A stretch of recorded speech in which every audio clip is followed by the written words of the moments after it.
isang halinghing. Hindi iyon tunog ng tao. At lalong hindi tunog ng hayop. Iyon ay isang tunog na tila nang gagaling sa pagitan ng dalawa. Isang mahina, basag, at puno ng paghihirap na daing na gumagapang-magapang mula sa kadiliman ng malawak na tubuhan na nakapalibot sa buong purok aligaga. Gising si Kael. Paano siya makakatulog? Ang katahimikan ng probinsya ay mas maingay pa kaysa sa ugong ng Maynila. Ang bawat huni ng kuliglig, bawat tuko, at bawat kaluskos ng dahon sa labas ay tila isinisigaw ang isang katotohanang ayaw niyang tanggapin. Wala na siya sa kanyang mundo. At ngayon, ang halinghing na iyon. Napabaling siya sa katre kung saan nakahiga ang kanyang ina. Sa liwanag ng buwan na tumatagos sa siwang ng kanilang bintanang kapis, nakita niya ang payat na katawan ni Aling Delia. Dati, ang kanyang ina ay isang babaeng may lakas at sigla. Ngayon, para na lamang siyang isang anino, isang tuyong dahon na hinihintay na lang ang pagtangay ng hangin. Ito ang dahilan kung bakit siya bumalik. Ang sakit na walang mahanap na pangalan. Ang karamdamang unti-unting umuubo sa buhay ng nag-iisa niyang pamilya. Ang halinghing mula sa labas ay tila isang tugon sa tahimik na paghihirap sa loob ng kanilang bahay. At sa kauna-unahang pagkakataon mula nang tumapak siya sa lupang ito kaninang umaga, naramdaman ni Kael ang panlalamig ng kanyang batok. Kanina lang, pagbaba niya mula sa buwas. Tss! Ang sumalubong sa kanya ay ang nakakapasong init ng araw at ang amoy ng pulot na hinaluan ng nabubulok na lupa. Ang purok aligaga ay hindi nagbago. Ang mga bahay kubo ay nakatayo pa rin at tila mga pagod na bantay sa tabi ng walang katapusang tubuhan. Ngunit may kakaiba. Ang katahimikan. Habang naglalakad siya sa makipot na daan, naramdaman niya ang mga mata ng mga kapitbahay. Nakadungaw sila sa kanilang mga bintana, mga aninong mabilis na nagtatago kapag napapalingon siya. Walang bumati. Walang ngumiti. Tila isang buong komunidad ang nagluluksa o nagtatago ng isang malagim na sikreto. Nang marating niya ang kanilang bahay, ang bumungad sa kanya ang tuluyang nagpaguho sa kanyang puso.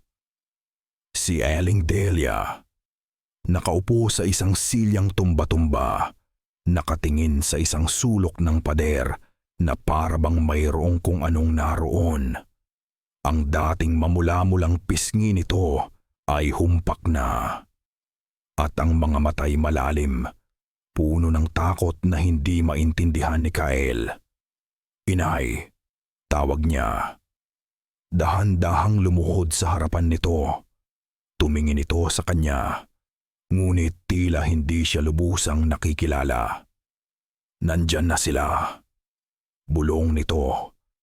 Ang boses ay kasing hina ng kaluskos ng dahon. Ang mga maniningil mula sa ilalim ng lupa. Hinawakan ni Kael ang nanlalamig nitong kamay. Inay, ako po ito, si Kael. Walang maniningil. Pagod lang po kayo. Deliryo, sabi ng doktor sa Maynila. Stress, depression. Binigyan siya ng reseta ng mga gamot na tila wala namang epekto. Para kay Kael, lahat ay may siyentipikong paliwanag. Ngunit habang nakatingin siya sa kanyang ina, isang bahagi ng kanyang isip ang nagsimulang magduda. Ngayon, sa gitna ng gabi, ang pagdududang iyon ay lumalaki, pinapakain ng halinghing mula sa tubuhan. Sinubukan niyang ipikit ang kanyang mga mata. Pilit na iwinaksi ang tunog. Ngunit maya-maya pa, may narinig siyang bago. Isang kaluskos, Hindi ito galing sa labas. Galing ito sa loob ng bahay, mula sa ilalim mismo ng katre ng kanyang ina. Napabangon si Kyle. Ang puso niya ay nagsimulang kumabog ng mabilis. Daga? Baka pusa? Ngunit ang tunog ay hindi ganoon. Ito'y mabagal, sinasadya, na para bang may mga kuko na dahan-dahang kumakaskas sa mga tabla ng sahig na kahoy. Sumilip siya sa katre ni Aling Delia. Mahimbing itong natutulog, o tila ganoon nga. Hindi nito naririnig ang tunog. Tumigil ang kaluskos. Ang biglaang katahimikan ay mas nakakakilabot. Pinilit ni Kael na kumalma. Guni-guni lang, pagod sa biyahe. Ngunit hindi niya mapigilan ang sarili. Kailangan niyang makasiguro. Dahan-dahan siyang tumayo mula sa kanyang banig. Bawat galaw ay maingat upang hindi makalikha ng ingay. Ang sahig na kawayan ay lumagitik ng bahagya sa ilalim ng kanyang mga paa. At ang tunog na iyon ay tila isang sigaw sa gitna ng katahimikan. Kinapa niya ang kanyang cellphone sa ibabaw ng maliit na mesa. Binuksan niya ang flashlight at ang biglaang liwanag ay nagpasilip sa alikabok na lumulutang sa hangin. Itinutok niya ang sinag sa ilalim ng katre ng kanyang ina. Sa una, wala siyang nakita kundi ang mga luma at naaalikabok na kahon ng sapatos at ang mga siwang sa pagitan ng mga tabla kung saan sumisilip ang madilim na lupa sa ilalim ng bahay. Hininga niya'y pinigil, mga matay nanlilisik, hinahanap ang pinagmulan ng tunog. At pagkatapos, nakita niya ito. Hindi ito daga. At lalong hindi pusa. Sa tabi ng isang poste ng katre, may isang guhit ng basa at maitim na lupa. Isang guhit na parabang may kung anong gumapang mula sa siwang ng bintana, gumawa ng landas sa sahig, at nagtapos sa ilalim mismo ng higaan ni Aling Delia. Ang lupa ay sariwa, mamasa-masa, at may amoy na pamilyar. Ang amoy ng tubuhan pagkatapos ng ulan, ngunit may kasamang kakaibang baho tulad ng nabubulok na laman. Napaatras si Kyle. Ang paghihinga sa gitna niya ay naghahabol. Ang kanyang isip, na sanay sa lohika at katwiran, ay nagpupumilit na humanap ng paliwanag. Baka tumulo mula sa bintana. Ngunit, hindi umuulan. Baka may hayop na pumasok. Ngunit walang bakas ng paa. Tanging ang kakaibang guhit na iyon. Itinutok niyang muli ang ilaw sa bintana. Nakasara ito, ngunit ang luma nitong trangka ay may maliit na puwang. Sapat na puwang para sa hangin o para sa kung anuman. Muli, narinig niya ang halinghing mula sa labas. Ngayon, mas malapit na, mas malinaw, tila nasa bakuran na lang nila. Ang takot na kanina'y malamig na dampilang sa kanyang batok ay ngayon isa ng mahigpit na kamay na pumipiga sa kanyang dibdib. Pinatay niya ang flashlight na parabang ang liwanag ay maaring makatawag ng pansin mula sa anumang nasa labas. Umupo siya sa kanyang banig sa dilim. Ang mga matay nakatitig sa bintana, ang mga taingay nakabantay sa bawat tunog. Ang kaluskos sa ilalim ng katre ay hindi na bumalik. Ngunit alam ni Kyle, sa isang paraan na hindi niya kayang ipaliwanag, na hindi sila nag-iisa. Mayroong nagmamasid, mayroong naghihintay. At habang nakaupo siya roon, binabantayan ang kanyang natutulog na ina sa gitna ng gabing puno ng mga bulong at anino. Isang malamig na katotohanan ang gumapang sa kanyang kamalayan. Ang sakit ng kanyang ina ay hindi isang bagay na kayang gamutin ng siyensya. Ang sakit na ito ay kasing tanda ng lupang kinatatayuan ng kanilang bahay. At ang halinghing mula sa tubuhan ay ang awit nito. Hindi na muling nakatulog si Kael. Binantayan niya ang pag-akyat ng liwanag sa abot-tanaw. Ang unti-unting pagbabago ng kulay ng kalangitan mula sa itim tungo sa malalim na bughaw, hanggang sa magsimulang magpinta ng kulay kahel ang bukang liwayway sa ibabaw ng tubuhan. Ang halinghing ay naglaho kasabay ng mga bituin na parabang kinain ng unang sinag ng araw. Ngunit ang takot ay nanatili, isang latak sa ilalim ng kanyang sikmura. Nang mag-umaga, sinuri niyang muli ang sahig. Ang guhit ng lupa ay nandoon pa rin, isang pisikal na ebidensya na ang mga pangyayari kagabi ay hindi lamang isang masamang panaginip. Pinunasan niya ito ng basahan. Pilit na binubura ang bakas na parabang sa paggawa niyon ay mabubura rin niya ang alaala. Sinubukan niyang maging normal. Nag-init siya ng init siyang tubig para sa kape. Inihanda niya ang lugaw para sa kanyang ina. Ngunit habang ginagawa niya ang mga simpleng gawaing ito, ang kanyang mga mata ay laging napapalingon sa bintana. Ang kanyang mga tainga ay laging nakikiramdam sa anumang kakaibang tunog.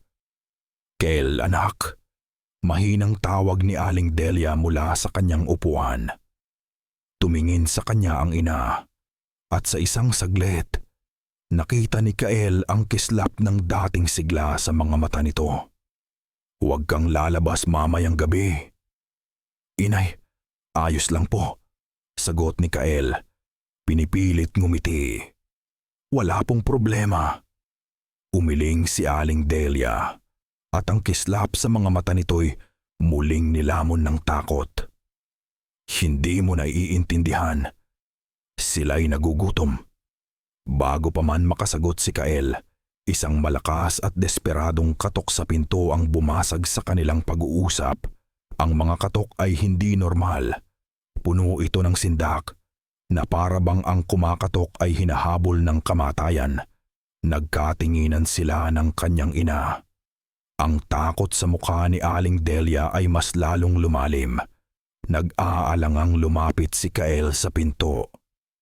"Sino yan?" sigaw niya. "Parang awa niyo na. Buksan niyo ang pinto." Isang garalgal na boses ng lalaki ang sumagot, sinasabayan ng malakas na buhos ng ulan na biglang nagsimula. "Tulungan niyo kami." Nagdalawang isip si Kael.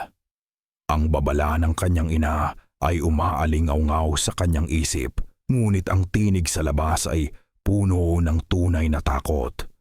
Ibinukas niya ang trangka at bahagyang sinilip ang pinto.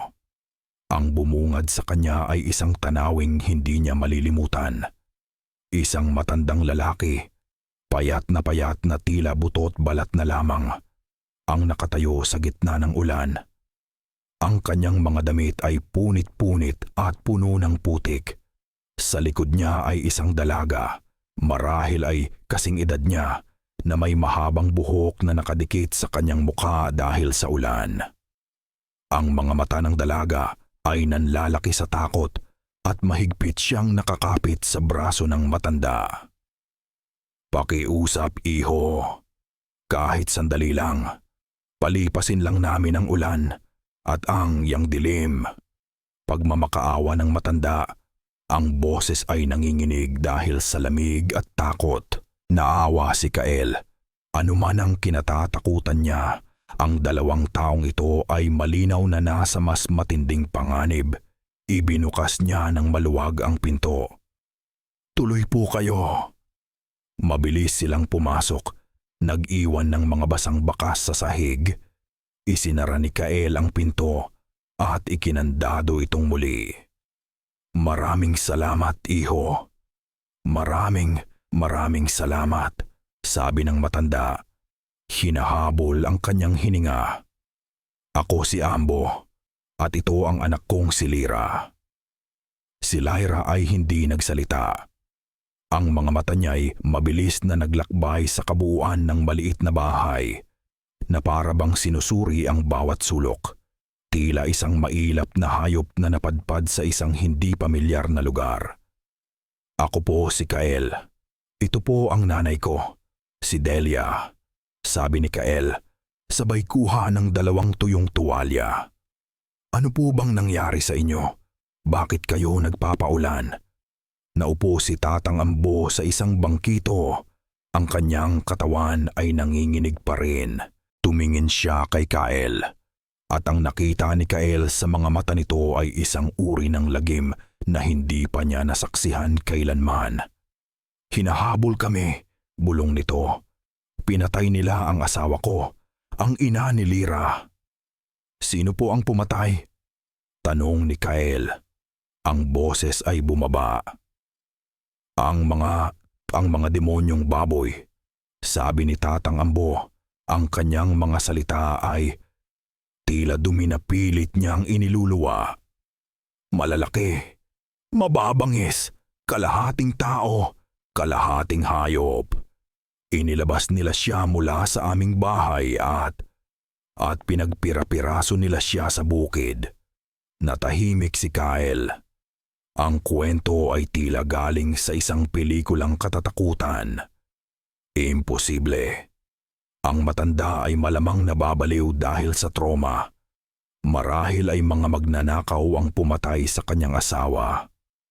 At ang isip niya ay gumawa na lamang ng isang halimaw upang makayanan ang katotohanan.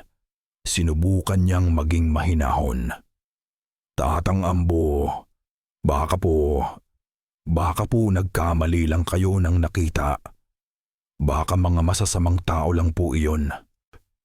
Ngunit bago pa man makasagot ang matanda, si Lira, na kanina pa tahimik, ay biglang lumapit sa lugar kung saan pinunasan ni Kael ang guhit ng lupa kaninang umaga. Yumuko siya at kahit wala ng bakas, tila may naamoy siya sa hangin. Tumingala siya at ang kanyang mga matay direktang tumama sa mga mata ni Kael. Ang mga iyon ay puno ng isang nakakatakot na pagkaunawa. Ang amoy ng lupa, bulong niya. Ang boses ay mahina ngunit malinaw sa kabila ng patak ng ulan sa bubong. Ang mga salitang iyon ay tila isang suntok sa sikmura ni Kael. Nandito na rin sila. Ang mga salita ni Lira ay tila isang malamig na kutsilyong humiwa sa manipis na pananggalang ng lohika ni Kael. Anong ibig mong sabihin? Tanong niya. Kahit na isang bahagi niya ay alam na ang sagot. Hindi sumagot si Lira. Sa halip, ang mga mata niya ay dahan-dahang itinuon sa kanyang ina, si Aling Delia, na tahimik na nakaupo sa isang sulok, yakap-yakap ang sarili na parabang nilalamig. Isang tingin ng pagkaunawa at awa ang dumaan sa mukha ng dalaga. Kailangan nating isara lahat, sabi ni Lira. Ang boses niya ay biglang nagkaroon ng bigat at autoridad. Ang mga bintana, lagyan niyo ng asin ang bawat pasukan. Ngayon na. Asin, pagtataka ni Kael. Para saan? Hindi sila makakapasok kung may harang.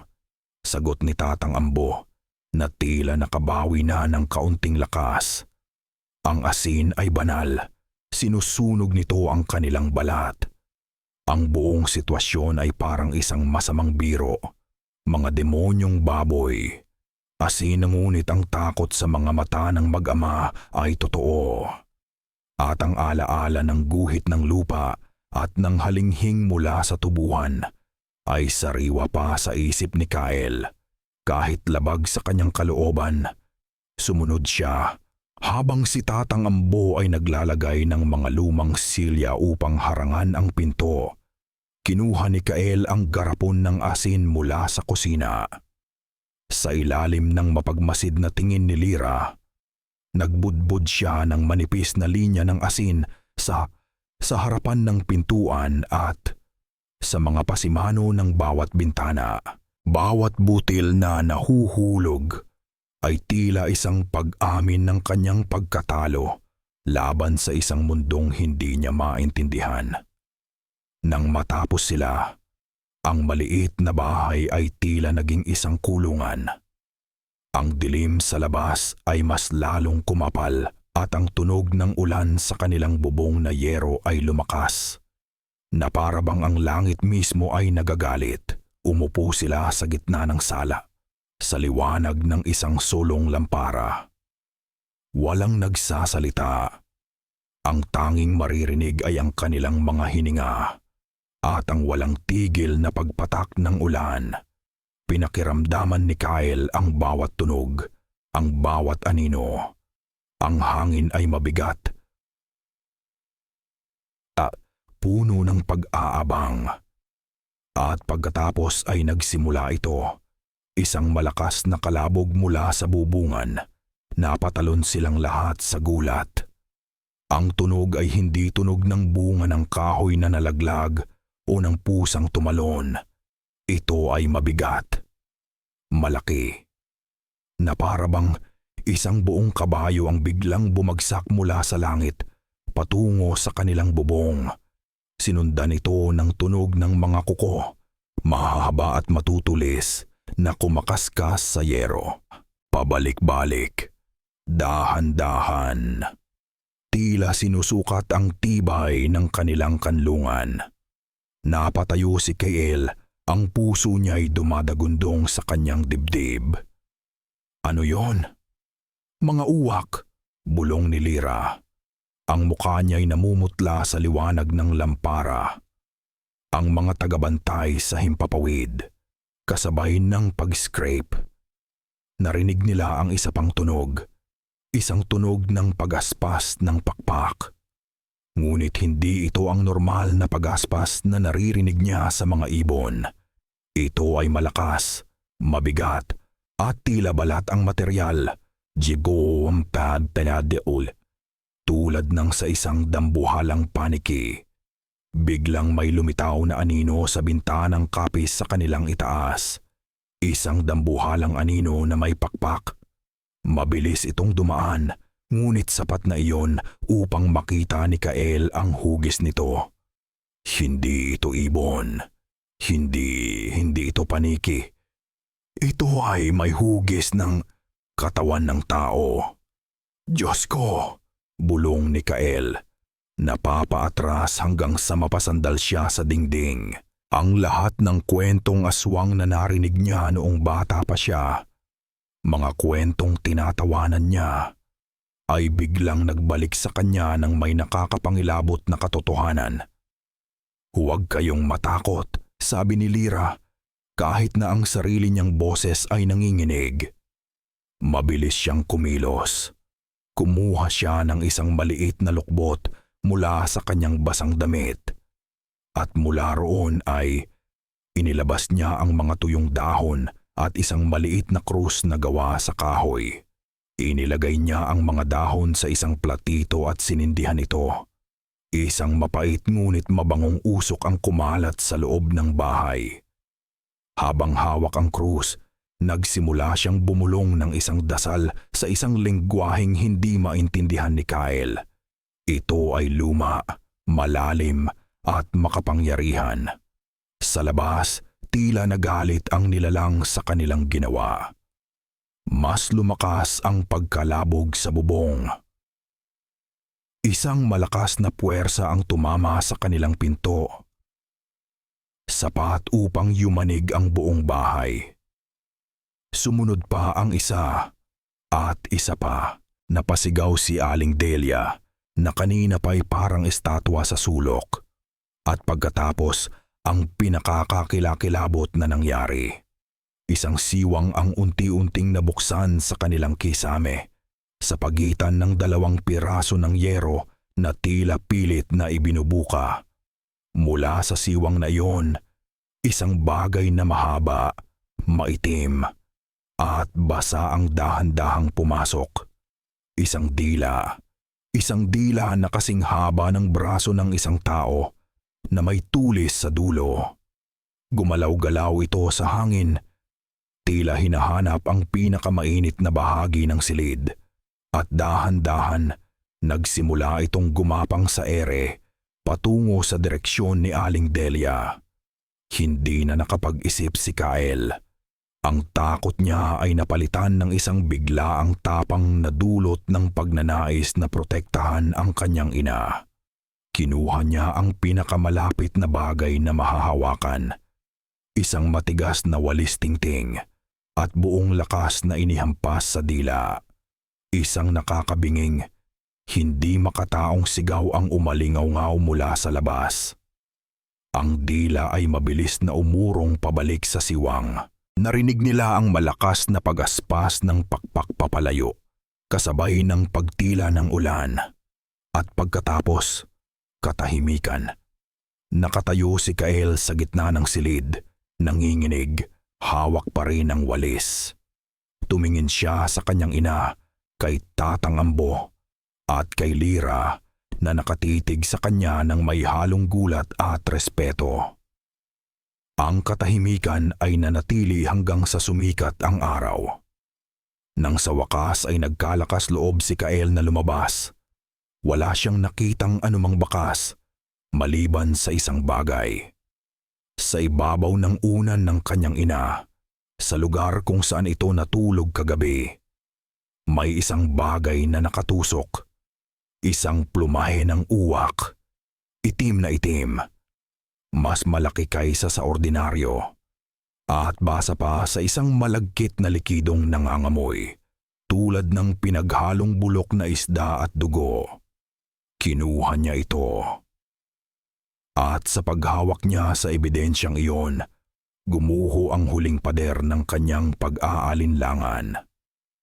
Totoo ang lahat, at ang kanyang ina ay nasa gitna ng lahat ng ito. Ang umaga ay hindi nagdala ng kapanatagan, kundi ng isang malinaw at nakakapasong katotohanan. Hawak ni Kyle ang itim na plumahe. Ang pakiramdam nito sa kanyang palad ay malamig at dayuhan. Ito na ang huling piraso ng ebidensya na bumasag sa pader ng kanyang lohika. Wala nang puwang para sa pag-aalinlangan. Nilapitan niya si Lira, na tahimik na nag-aayos ng mga gamit na dinala ng kanyang ama sa isang lumang bayong. Si Tatang Ambo ay nakaupo sa isang tabi, nakatingin sa kawalan. Ang trauma ng nagdaang gabi ay malinaw na nakaukit sa kanyang mukha. "Lira," sabi ni Kyle. Ang kanyang boses ay halos pabulong. Ipinakita niya ang plumahe. "Kailangan ko ng tulong mo. Kailangan ng nanay ko ang tulong mo." Sa mga salitang iyon, isinuko niya ang lahat. Ang kanyang pagmamataasan, ang kanyang paniniwala sa siyensya, ang kanyang pag-aakala na kaya niyang kontrolin ang lahat. Ngayon siya ay isang taong naliligaw sa dilim, at si Lira ang tanging may hawak ng ilaw. Tumingin si Lira mula sa plumahe patungo sa kanyang mga mata. Walang gulat sa mukha nito, tanging isang malungkot na pagkilala. "Alam ko," sagot niya. "Ngunit may isang kondisyon.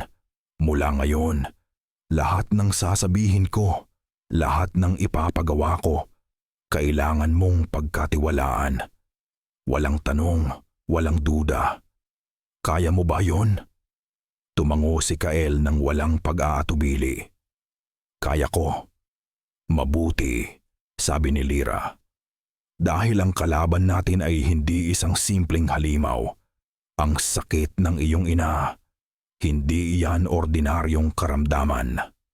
Ipinahanda ni Lira ang lahat para sa isang ritual na tinawag niyang pagtatawas. Simple lamang ang mga gamit. Isang palanggana na puno ng malinaw na tubig, isang puting kandila, at isang maliit, puting bato na tinawag niyang tawas. Inilagay nila ang palanggana sa sahig sa harapan ni Aling Delia, na nanatiling tahimik sa kanyang upuan, Ang mga mata ay blangko. Sinindihan ni Lyra ang kandila. Ang maliit na apoy nito ay sumayaw, nagbigay buhay sa mga anino sa kanilang paligid. Kinuha ni Lyra ang tawas at inilagay sa isang lumang kutsara. Dahan-dahan niya itong inilapit sa apoy ng kandila. Habang umiinit ang kutsara, nagsimulang matunaw ang tawas, nagiging isang kumikinang na likido. Kasabay nito, nagsimulang bumulong si Lyra ng mga salita sa isang dialektong hindi pamilyar kay Kael. Ang mga salita ay tila mga alon, umaakyat at bumababa, puno ng kapangyarihan at kalungkutan. Nang tuluyan ng matunaw ang tawas, mabilis ngunit maingat na ibinuhos ito ni Lyra sa palanggana ng tubig. Isang malakas na sasan ang narinig nila at ang usok ay pumailan lang mula sa tubig. Sa ilalim, ang tunaw na tawas ay muling tumigas, bumubuo ng isang kakaibang hugis. Lumapit si Kael. Tumingin siya sa puting hugis na ngayon ay nasa ilalim ng tubig. Sa una, hindi niya maintindihan. Mukha lamang itong isang walang saysay na buhol-buhol. Ngunit habang tinititigan niya ito, unti-unting lumitaw ang isang imahe tulad ng isang litratong dahan-dahang nabubuo. Ito ay isang figura. Isang figura ng isang taong nakatayo ng may kapangyarihan. Sa ilalim ng kanyang mga paa ay isang tumpok ng mga buto. At sa isang kamay ng figura, may hawak itong isang kadena. Ang kadenang iyon ay mahaba at sa dulo nito, nakakabit ito sa leeg ng isa pang mas maliit at nanghihinang figura. Isang figura ng babae. Naramdaman ni Kael ang panlalamig na gumapang sa kanyang buong katawan. Ano? Ano yan? Iyan ang katotohanan, malungkot na sagot ni Lyra. Ang iyong ina ay hindi may sakit, Kael. Siya ay isinumpa. Sumpa? Oo, isang sumpa na humihigop ng kanyang lakas, ng kanyang buhay, araw-araw. Paliwanag ni Lyra. Ang kanyang mga mata ay nakatutok sa imahe sa tubig. Ang sumpang iyan ay nakakabit sa kanya, tulad ng kadenang ito. At ang may hawak ng kadena, siya ang may kontrol sa buhay ng nanay mo. Tinitigan ni Kael ang makapangyarihang figura na gawa sa tawas. Sino siya? Bago pa man makasagot si Lyra, isang boses ang bumasag sa kanilang pag-uusap. Isang boses na hindi galing kay Lyra o kay Tatang Amabo. Galing ito kay Aling Delia. Ngunit hindi iyon ang normal na boses ng kanyang ina. Ito ay malalim, magaspang, at tila hindi galing sa lalamunan ng tao. Isang boses na kasing tanda ng lupa, puno ng bigat at galit na tumatagos sa buto. Mula sa mga labi ni Aling Delia, sa boses na hindi kanya, isang pangungusap ang namutawi. Hindi ninyo mababali ang kasunduan. Pagkatapos ng mga salitang iyon, ang katawan ni Aling Delia ay biglang nanghina. Ang kanyang ulo ay tumagilid, ang mga matay pumuti at umikot pa itaas, at isang manipis na hibla ng laway ang dumaloy mula sa gilid ng kanyang bibig. Bumagsak siya sa kanyang upuan na parabang isang manikang pinutulan ng tali. Napatakbo si Kael sa kanyang ina. Inay! Inay! Siya tuman ako ni po si Tine. Sigaw niya, niyugyog ang walang malay nitong katawan. Ngunit si Aling Delia ay hindi tumutugon. Ang paghinga niya ay mababaw at ang balat ay mas lalong nanlamig. Sa likod niya, narinig niya ang mahinang pag-ungol ni Tatang Ambo. Ang Panginoon ng lupa, bulong nito sa takot. Nagsalita na siya. Si Kael ay napalingon. Ang kanyang mukha ay isang maskara ng sindak at pagkalito. Ah, anong kasunduan? Tanong niya. Ang boses ay nanginginig, halos hindi na lumabas. Si Lyra, na kanina pa nakatitig sa walang malay na si Aling Delia, ay dahan-dahang lumapit. Ang kanyang mukha ay seryoso, at sa kanyang mga mata ay mayroong isang uri ng kalungkutang tila mas matanda pa sa kanyang edad. Tumingin siya ng diretso kay Kyle. Ang kanyang tingin ay matatag sa kabila ng panganib na kanilang kinakaharap. Ang sumpa sa iyong ina ay hindi lang basta gawa ng kung sinong aswang o mangkukulam. Paliwanag niya. Ang boses ay mahina ngunit matatag. Ito ay isang selyo, isang tanda ng pagmamay-ari na nakatatak sa kaluluwa niya, na nakatali sa isang sinaunang kasunduan dito sa Purok Aligaga. Ipinatong ni Lyra ang kanyang kamay sa balikat ni Kyle para mabali ang sumpa, sabi niya. At ang bawat salita ay tila isang dagok sa pag-asa ni Kyle. Kailangan natin ng isang kapangyarihang mas malakas pa sa kanya o ang pahintulot mula mismo sa gumawa nito. Pag-asa. Iyon ay isang salitang tila dayuhan at imposible na matapos marinig ang hatol ni Lyra. Paano sila lalaban sa isang kapangyarihang kasing tanda ng lupa? Sino ang mas makapangyarihan kaysa sa Panginoon ng Purok Aligaga? Nalunod si Kyle sa kawalan ng pag-asa. Sa loob ng 2 araw, ang kanilang bahay ay naging isang piitan. Sa gabi, ang mga kaluskos at pagaspas ay bumabalik, ngunit hindi na sila sinusubukan pasukin. Tila nagbago ang kanilang taktika.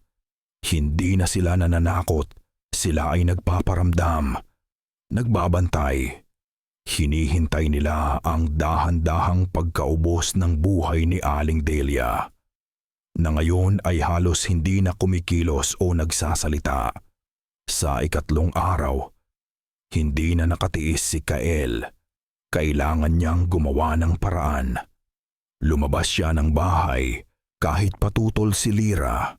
Naglakad siya sa purok, nagbabaka sakaling may makakausap, may makakapagbigay ng kahit kapirasong impormasyon. Ngunit tulad ng dati, ang mga tao ay umiiwas ng tingin, mabilis na nagsasara ng pinto. Hanggang sa isang matandang babae, si Lola Ising, na nagwawalis sa kanyang bakuran, ang naawa sa kanya.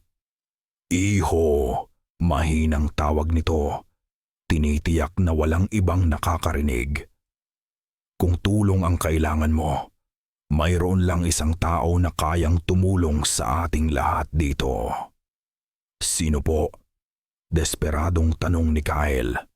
Itinuro ng matanda ang isang direksyon patungo sa dulo ng purok kung saan nagsisimula ang isang malawak at maayos na daan na napapaligiran ng mga puno. Sa dulo ng daang iyon, sa ibabaw ng isang burol, matatanaw ang isang malaking bahay na puti. Ang hasyenda. Si Don Valerio, bulong ni Lola Ising. Ang may-ari ng lahat ng ito. Mabait siyang tao. Maunawain baka sakaling may alam siya sa mga bagay na ito. Isang sinag ng pag-asa ang sumilay sa puso ni Kyle. Si Don Valerio, ang hasyendero na kinikilala at iginagalang ng lahat. Bakit hindi niya ito naisip? Nagpasalamat siya sa matanda at tinungo ang daan patungo sa hasyenda. Ang pagkakaiba ng lugar ay agaran. Ang alikabok ng purok ay napalitan ng malinis na daan. Ang mga bahay kubo ay napalitan ng walang katapusang taniman ng tubo na sumasayaw sa hangin. Ang buong lugar ay humihinga ng kapangyarihan at kayamanan.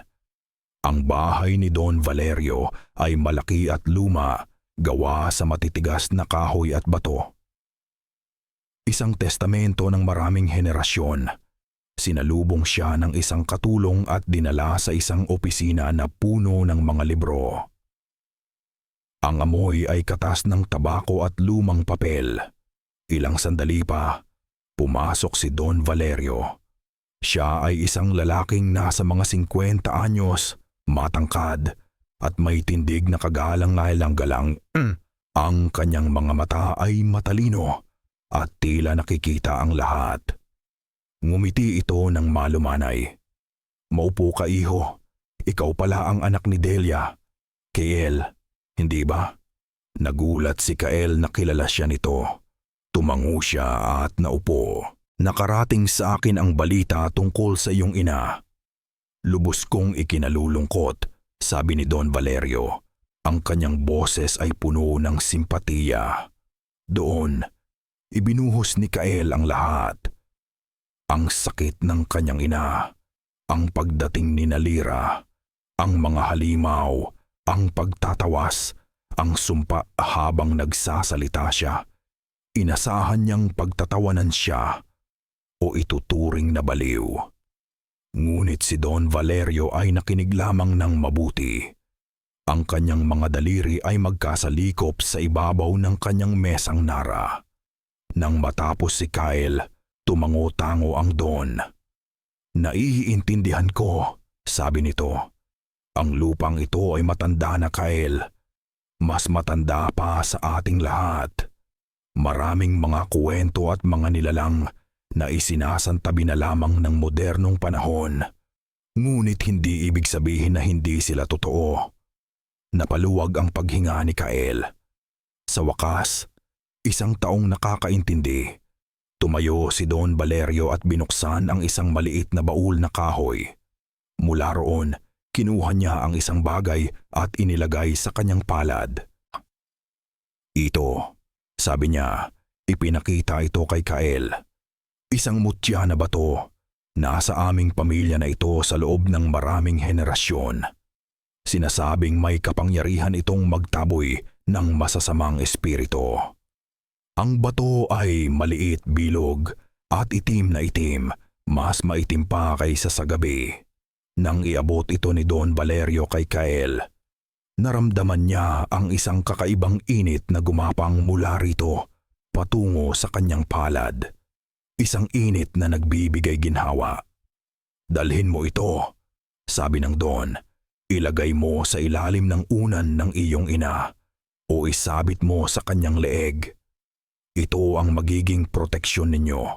Isang biyaya mula sa aking pamilya para sa pamilya mo."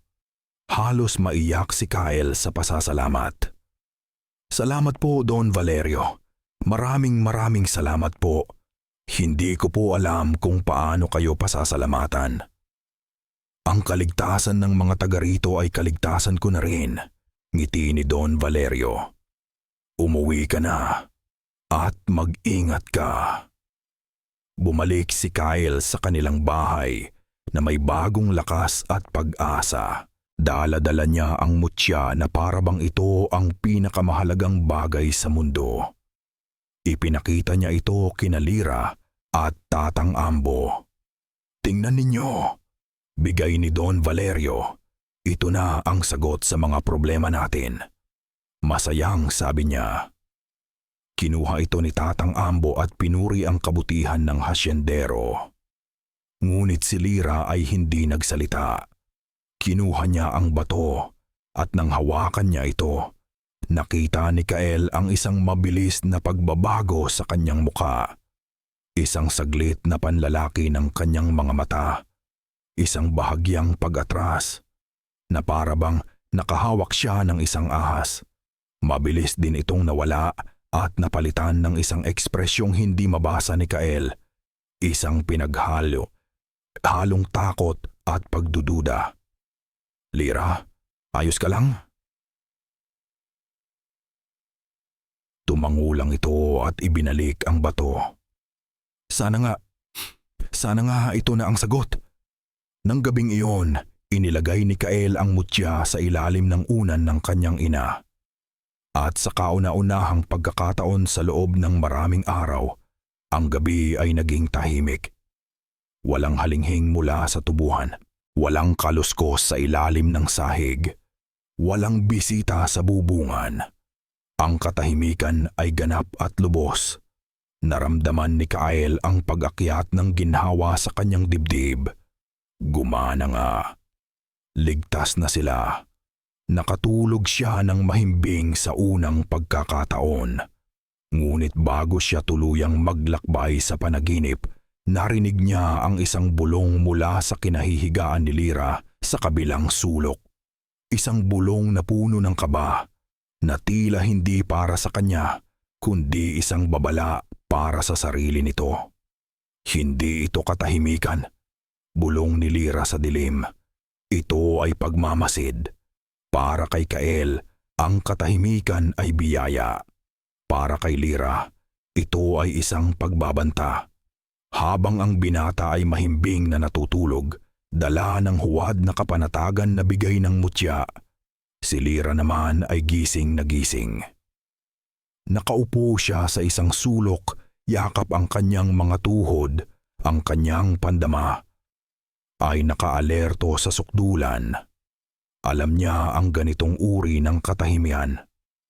Ito ang katahimikan sa gubat bago umatake ang isang gutom na hayop. Ito ang katahimikan ng dagat bago humampas ang isang dambuhalang alon. Ang mutya na bato ay nasa ilalim ng unan ni Aling Delia.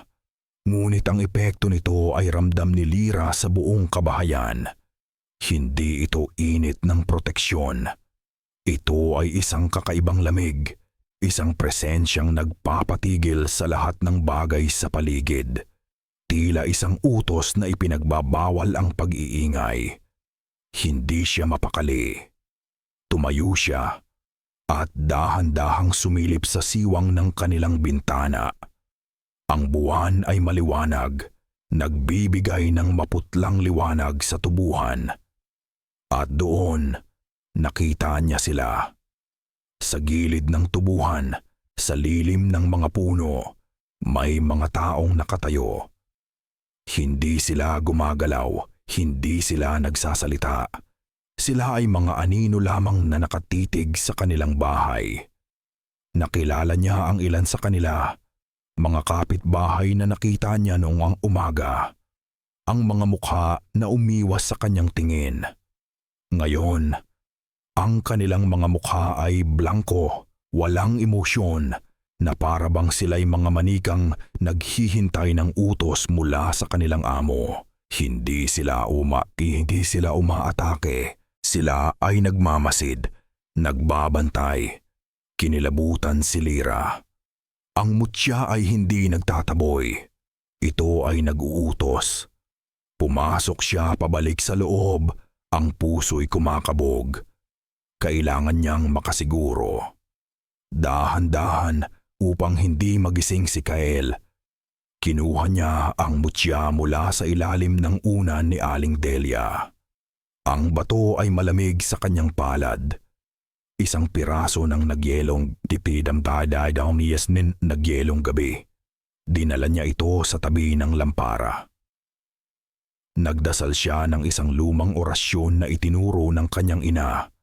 Isang dasal para makita ang tunay na anyo ng isang bagay.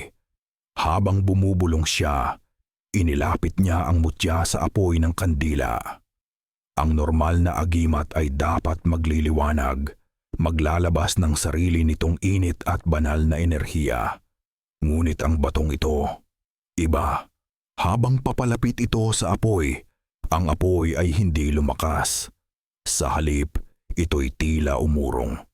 Ang liwanag ay tila hinihigop ng bato na para bang ito'y isang itim na butas na kumakain ng lahat ng ilaw. Sa loob ng isang saglit, sa kaibuturan ng itim na bato, nakita ni Lyra hindi ang liwanag, kundi ang isang kumukutitap na kadiliman, isang presensyang uhaw na uhaw.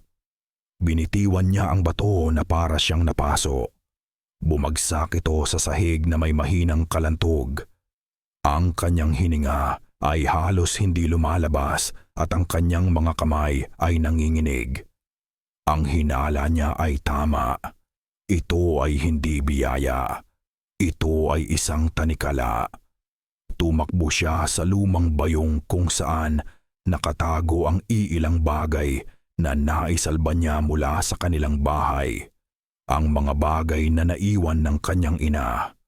Mula sa ilalim ng mga damit, inilabas niya ang isang maliit at manipis na kwaderno.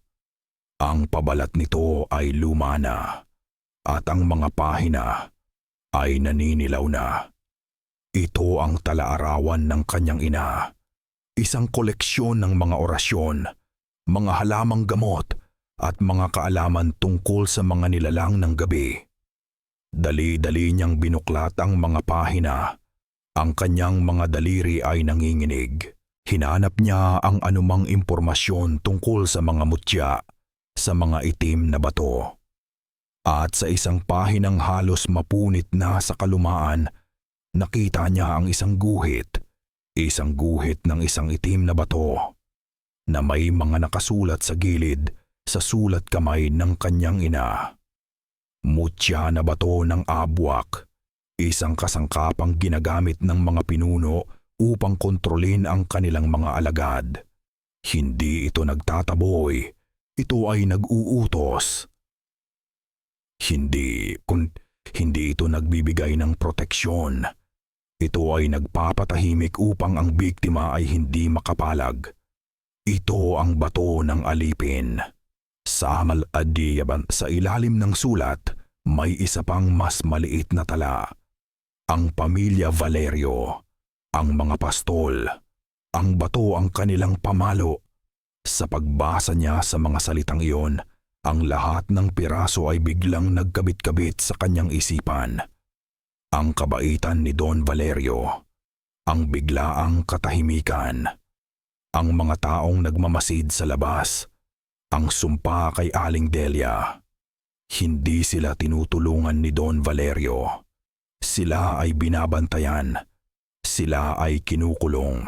Ang kanilang pinakamalaking pag-asa. Ang kanilang galang na tagapagligtas ay ang amo ng mga halimaw na pumatay sa kanyang ina. Isang malamig na takot ang gumapang sa kanyang likuran, mas masahol pa kaysa sa takot na naramdaman niya sa bubungan. Ito ay takot na dulot ng kataksilan. Ang kaaway ay hindi lang nasa labas.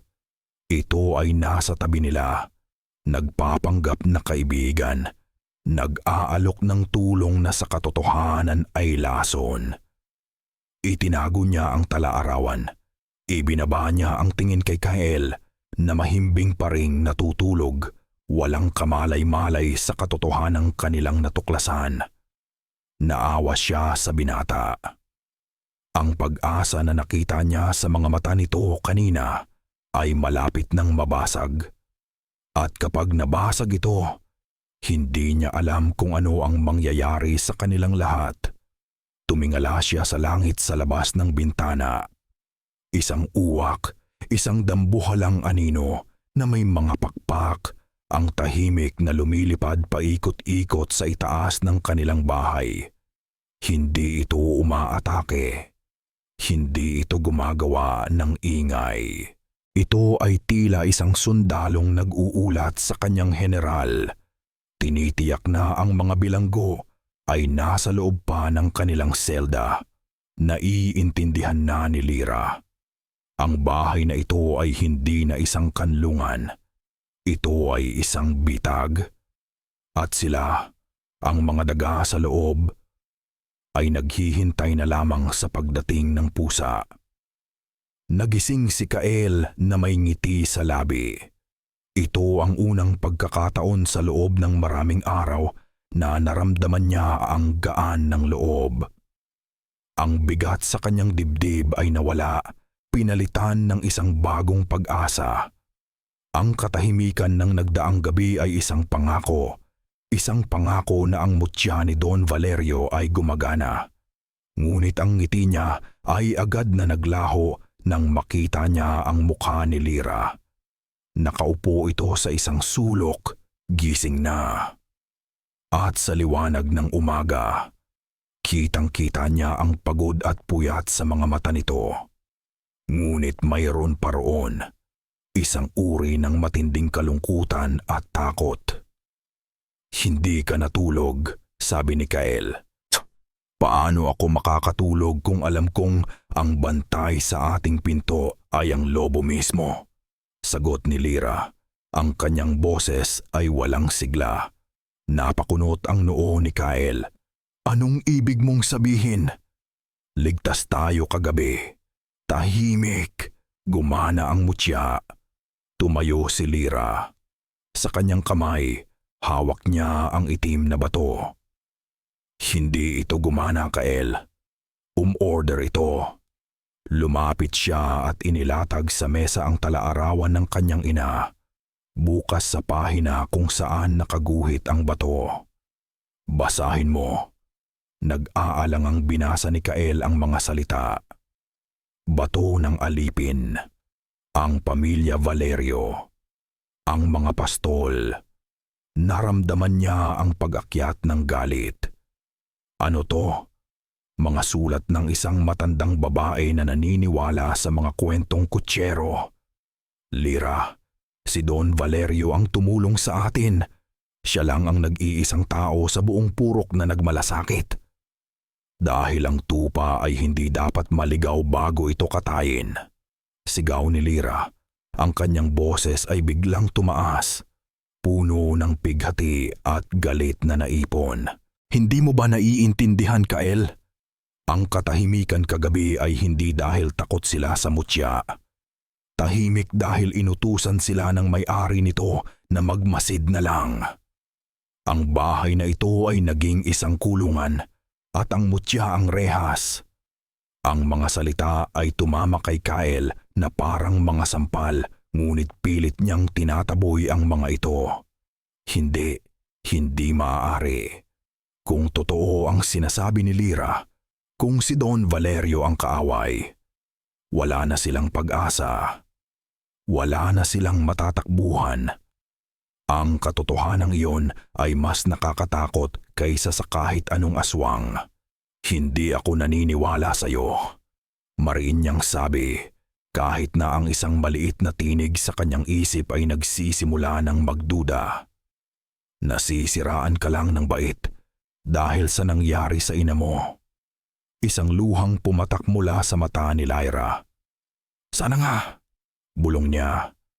"Sana nga baliw na lang ako." Buong araw, hindi sila nag-usap. Ang tensyon sa loob ng bahay ay mas masahol pa sa takot ng mga nagdaang gabi.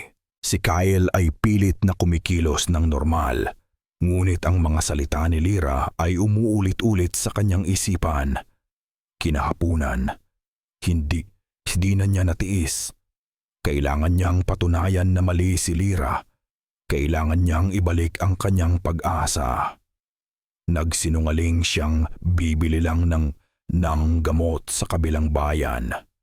Lumabas siya at sa halip na dumiretso sa daan, nagtago siya sa gilid ng tubuhan kung saan tanaw niya ang malaking bahay ni Don Valerio. Maghihintay siya. Magmamasid. Hahanap siya ng pruweba na si Lyra ay nagkakamali. Ilang oras siyang naghintay. Pababa na ang araw nang may lumabas mula sa hasyenda. Isa sa mga tauhan ni Don Valerio. Isang malaki at tahimik na lalaki na palaging nakasunod sa Don. Ngunit sa halip na pumunta sa bayan, ang lalaki ay lumakad patungo sa isang bahagi ng plantasyon na tila hindi gaanong naalagaan. Isang lugar na may nakasulat sa isang lumang karatulang kahoy. "Bawal pumasok." Sinundan siya ni Kael, maingat na nagtatago sa pagitan ng matataas na tubo. Ang lalaki ay pumasok sa isang lumang bodega na halos guguho na. Isang istrukturang tila na iwan na ng panahon. Pumasok ito sa loob at isinara ang pinto. Nagtago si Kael at naghintay. Makalipas ang halos kalahating oras, lumabas ang lalaki. Wala itong dalang kahit ano, Ngunit napansin ni Kael ang mga mantsa ng lupa sa pantalon at sapatos nito. Mabilis itong naglakad pabalik sa hasyenda. Ang pagdududa sa puso ni Kael ay lumaki at naging isang nakakabahalang katanungan. Anong mayroon sa bodegang iyon? Nang gumabi, bumalik siya sa kanilang bahay. Sinalubong siya ng nag-aalalang tingin ni Lyra. Nakita ko, sabi ni Kael, walang paligoy-ligoy. May isang lugar, isang lumang bodega. Hindi na kailangan ng maraming salita. Nagkaintindihan sila sa tingin. Ang kanilang pagtatalo ay tapos na. Ngayon, iisa na lang ang kanilang layunin. Alamin ang katotohanan. Gaano man ito kasakit, sa ilalim ng dilim ng gabi, gamit lamang ang liwanag ng buwan. Pinuntahan nilang dalawa ang ipinagbabawal na lugar. Ang hangin ay malamig at ang bawat kaluskos ng tubuhan ay nagpapakaba sa kanila. Ang bodega ay mas nakakatakot sa gabi. Ang sirang pinto ay bahagyang nakabukas. Tinulak ito ni Kael at isang umaling-awngaw na langit-ngit ang sumira sa katahimikan. Ang amoy sa loob ay masangsang. Isang pinaghahalong-gihalong amoy ng nabubulok na kahoy, kalawang, at isang bagay na pamilyar at nakakakilabot. Ang amoy ng basang lupa na nakita ni Kael sa ilalim ng higaan ng kanyang ina. Binuksan ni Kael ang flashlight ng kanyang cellphone. Ang sahig ay puno ng alikabok maliban sa isang landas na malinaw na nilalakaran pa. Sinundan na nila ang landas na ito hanggang sa marating nila ang gitnaan ng bodega. Doon, sa sahig, may isang malaking alpombra na gawa sa sako na tila hindi nararapat sa lugar na iyon. Nagkatinginan sila. Yumuko si Kael at dahan-dahang itinaas ang isang sulok ng alpombra. Sa ilalim nito, nakita nila ang isang parisukat na bakal na may hawakan. Isang pintuan. Isang pintuan na nakatanim sa lupa. Nilamon ng takot si Kael, ngunit itinuloy niya. Gamit ang lahat ng kanyang lakas, hinila niya ang pintuan pataas. Isang mabigat na kalabog ang umaling-awngaw nang ito'y bumukas. Isang hagdan na gawa sa bato ang bumungad sa kanila, pababa sa ganap na kadiliman. At mula sa kadilimang iyon, dalawang bagay ang sabay na umakyat. Una, ang masangsang na amoy. Ang amoy ng lupa na mas tumindi pa. Hinaluan ng amoy ng dugo, ng nabubulok na laman, at ng isang bagay na mas malala pa. Ang amoy ng matagal nang nawalang pag-asa.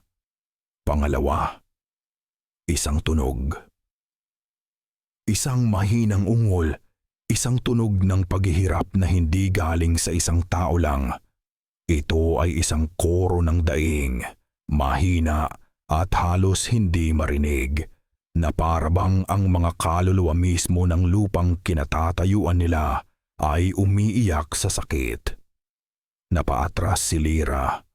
Ang kanyang kamay ay napahawak sa bibig upang pigilan ang isang sigaw. Ngunit si Kael ay tila napako sa kanyang kinatatayuan. Ang kanyang mukha ay isang maskara ng determinasyon na pilit na tinatalo ang nangingibabaw na takot. Kailangan nating malaman, bulong niya, higit para sa kanyang sarili kaysa kay Lyra. Pinatatag niya ang kanyang loob. Itinutok niya ang ilaw ng kanyang cellphone sa madilim na butas. Ang hagdan ay basa at madulas, babugi si tabuwida. Nawawala sa kadilimang hindi maabot ng kanyang ilaw. Dito ka lang, sabi niya kay Lyra. Babalik ako agad. Hindi, mariing sagot ni Lyra. Ay dayadad. Ang takot sa kanyang mga mata ay napalitan ng katatagan. Kung saan ka pupunta, doon din ako. Magkasama tayo dito. Walang nang naging pagtatalo. Alam ni Kael na tama siya. Hindi niya ito kayang harapin mag-isa. Dahan-dahan, nagsimula silang bumaba. Ang bawat hakbang ay maingat. Ang bawat pagdikit ng kanilang sapatos sa basa at maputik na bato ay lumilikha ng isang maliit na tunog na tila isang sigaw sa katahimikan. Ang hangin ay malamig at mabigat na para bang pumapasok sila sa lalamunan ng isang dambuhalang hayop. Ang hagdanan ay humantong sa isang mahabang lagusan na gawa sa lupa at bato. Ang mga dingding ay basay at may mga ugat ng puno na tumutubo mula sa kisame na parang mga daliri ng isang kalansay. Ang daing ay mas lumalakas habang sila ay lumalalim. Nang marating nila ang dulo ng lagusan, bumungad sa kanila ang isang mas malaking silid. Isang kuweba na malinaw na hinukay ng kamay, hindi ng kalikasan. At ang laman ng kuwebang iyon ang tuluyang gumunaw sa mundo ni Kael. Sa payamang sa isang sulok, may tumpok ng mga damit. Mga damit na luma at punit-punit, damit pambabae panlalaki at damit pambata. Sa tabi nito may mga gamit na personal. Isang sirang salamin, isang sapatos ng sanggol, isang kupas na litrato ng isang pamilya. Sa kabilang sulok, sa dingding, may mga kalawanging posas na nakakabit. Ang sahig sa ilalim nito ay mas maitim ang kulay na para bang matagal na itong binabad sa kung anong likido. Nanginginig na itinutok ni Kael ang ilaw sa sahig. Doon, sa gitna ng silid, nakita niya ang pinagmumulan ng amoy. Mga buto ng tao nakahalo sa lupa. Ang ilan ay bago pa, ang ilan ay matagal nang nakabaon. Ito ay isang lungga, isang katayan. Napasuka si Lyra sa isang tabi. Si Kael naman ay napasandal sa dingding. Ang kanyang mga tuhod ay nanghihina. Ang kanyang paghinga ay mabigat. Ang lahat ng nawawalang tao sa purok sa loob ng maraming taon. Ang mga kwentong ibinubulong lamang sa takot. Dito pala sila lahat nagtatapos. Ngunit ang pinakakakilakilabot na natuklasan nila ay hindi pa iyon. Sa ibabaw ng isang maliit na mesang bato sa gitna, may isang bagay pa. Isang malaki at makapal na libro. Ang pabalat ay gawa sa balat na hindi malaman kung saan galing. Binuksan ito ni Kael. Ito ay isang talaan. Isang listahan ng mga pangalan na nakasulat sa magandang sulat kamay na may katabing petsa. Ang bawat pangalan ay sinusundan ng isang salita. Ani, bayad, handog. Binasa niya ang mga pangalan. Ang ilan ay pamilyar. Mga pangalan ng mga pamilya sa purok, pahina-pahina ng mga pangalan. Pahina-pahina ng mga buhay na kinuha. At sa huling pahina, sa pinakabagong tala, may isang pangalan na halos ikamatay ni Kael sa pagkabigla. Isang pangalan na nakasulat ng mas maingat, na may petsang ilang taon na ang nakalipas. Ricardo Reyes, ama ni Kael. At sa tabi nito, ang salitang nakasulat ay hindi ani o handog. Ito ay paglabag sa kasunduan. Kasabay ng pagbasag ng puso ni Kael ay ang pagkarinig nila ng isang tunog mula sa itaas. Ang langit-ngit ng bakal na pintuan na muling binubuksan. May papalapit at sila ay nakakulong sa ilalim ng lupa kasama ng mga multo ng nakaraan at ng isang katotohanang mas masahol pa sa kamatayan.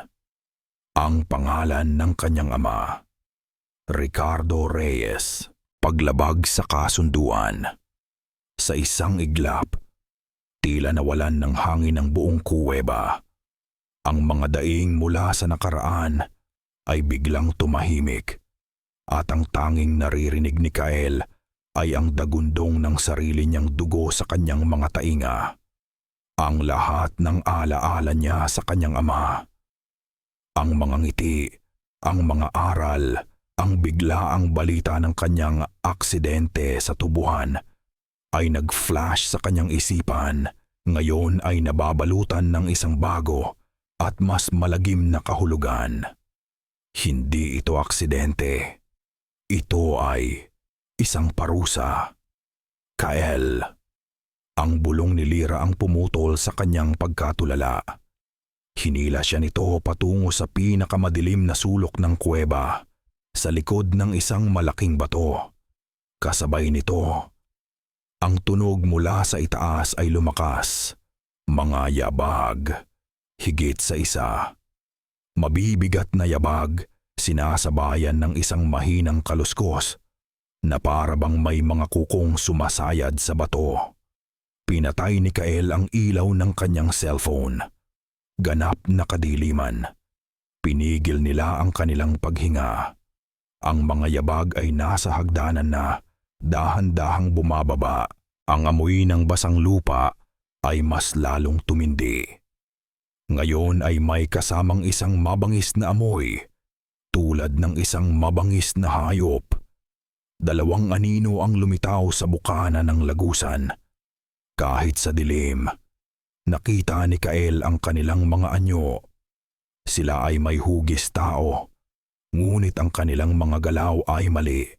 Sila ay bahagyang nakayuko, at ang kanilang mga braso ay tila mas mahaba kaysa sa normal. Dumaan ang 2 nilalang sa kanilang pinagtataguan noon. Hindi sila napansin. Nagpatuloy ang mga ito sa isang mas malalim na bahagi ng lagusan na tila may sariling patutunguhan. Ngayon na, bulong ni Lyra. Habang wala sila, hindi na nag-isip si Kael. Ang pighati ay napalitan ng isang desperadong pagnanais na mabuhay. Tumakbo sila. Ang bawat hakbang paitaas sa hagdanan ay isang pakikibaka laban sa putik at sa takot. Ang bawat paghinga ay isang sigaw na pilit nilang pinipigilan. Nang sa wakas ay marating nila ang bukana. Ang liwanag ng buwan ay tila isang biyaya mula sa langit. Sumabog sila palabas ng bodega, pabalik sa sariwang hangin ng gabi. Sa isang saglit, naramdaman nila ang ginhawa.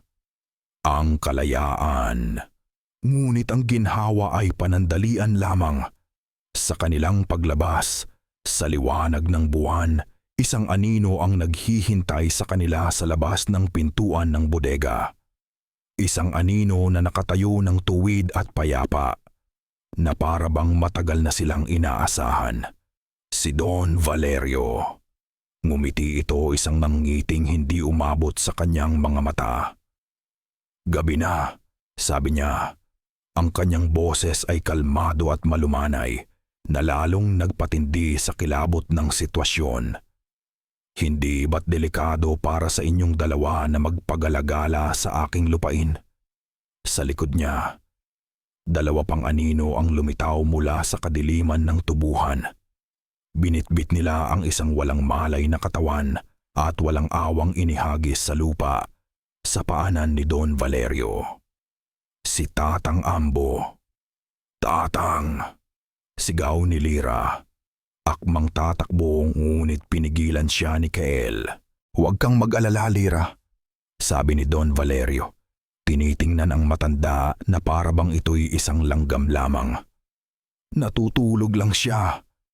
Medyo napagod lang sa aming pag-uusap. Tumingin si Don Valerio kay Kael at ang ngiti sa labi nito ay bahagyang lumapad.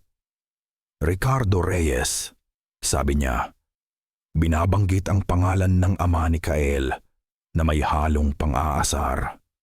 Ang tatay mo, isang matapang at matanong na tao, katulad mo. Doon, sa harap ng berdugo ng kanyang ama.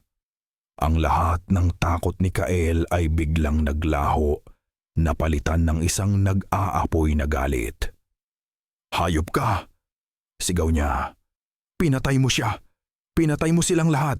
Ang tawa ni Don Valerio ay mahina ngunit malamig. Tila tunog ng mga tuyong dahon na tinatangay ng hangin. Hindi pagpatay ang tawag doon, Kael. Ang tawag doon ay pamamahala. Paliwanag niya. Ang purok aligaga ay umuunlad. Ang ani ay masagana. Ang mga tao ay may kinakain.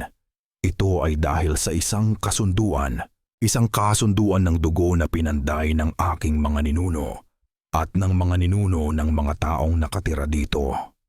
Ikinumpas niya ang kanyang kamay sa malawak na tubuhan. Isang maliit na handog paminsan-minsan. Iyan lang ang kapalit ng kanilang kasaganaan. Isang sistema na gumagana sa loob ng daan-daang taon. Ngunit ang iyong ama, hindi niya iyon naintindihan. Sinubukan niyang sirain ang balanse. Humakbang si Don Valerio palapit sa kanila. Ang kanyang anino ay tila lumaki at nagbago ng hugis sa liwanag ng buwan. Sayang. Akala ko pa naman ay mas matalino ka kaysa sa kanya. Ang huling sinabi niya ay hindi na sinamahan ng isang normal na ngiti. Ang kanyang bibig ay bahagyang bumuka at sa dilim, nakita ni Kael ang isang kislap. Mamati siya pakit. Ang kislap ng mga ngiping mas matulis at mas marami kaysa sa dapat. Isang nangiting hindi na sa tao. Ngayon, sabi nito, kailangan nating pag-usapan ang sarili ninyong paglabag sa kasunduan. Ang anyo ni Don Valerio ay tila natunaw sa dilim at nang muling lumitaw, hindi na siya ang kagalang-galang na hasyendero. Ang kanyang balat ay tila lumabas mula sa kanyang kasuotan. Nagiging kulay abo at natatalupan at ang kanyang mga daliri ay humaba. Nagiging matutulis na kuko. Ang kanyang mga mata ay nagliyab sa kulay pulang apoy. At ang kanyang bibig ay lumapad, nagpapakita ng labis na dami ng ngipin na parabang isang halimaw mula sa isang masamang panaginip. "Abwa," bulong ni Lyra. Ang kanyang boses ay tila isang buntong hininga. Ang mga kwento ay totoo. Ang matataas na aswang na lumalabas lang sa lupa sa panahon ng digmaan o matinding gutom. Tumingin siya sa kanyang ama, si Tatang Ambo, na walang malay pa rin. At kay Kyle na nakatayo ng matigas, ang galit ay malinaw na nakasulat sa kanyang mukha. "Huwag mong hawakan ang mga ito," bulalas ni Lyra. Ang kanyang boses ay nanginginig. Ngunit ang nilalang na dating si Don Valerio ay tumawa ng ubod ng lamig. "Hawakan? Hindi, Lyra. Ang mga ito ay hindi na hawak. Ang mga ito ay pag-aari ko." Ikinumpas niya ang kanyang kamay at ang dalawang abwak, ang kanyang mga alagad, na ngayon ay malinaw na makikilala bilang mga nilalang na kalahating tao, kalahating hayop, ay dahan-dahang lumapit.